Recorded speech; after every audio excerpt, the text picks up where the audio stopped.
হতে পারে না।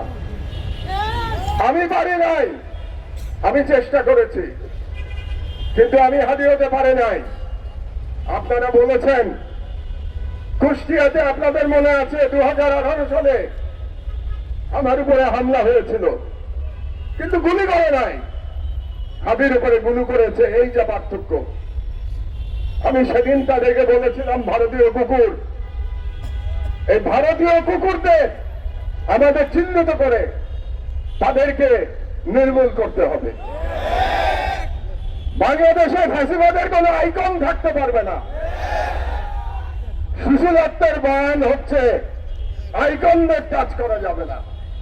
তার মানে তারা ফ্যাসিবাদের রুট বজায় রাখতে চায়। ফ্যাসিবাদের রুট নিক্ষেপ করতে হবে বঙ্গোপসাগরে। ফ্যাসিবাদের কোন আইকন আমরা মানি না। আমরা বাংলাদেশের স্বাধীনতায় বিশ্বাস করি। বাংলাদেশে কোনো বিভাজন আমরা চাই না।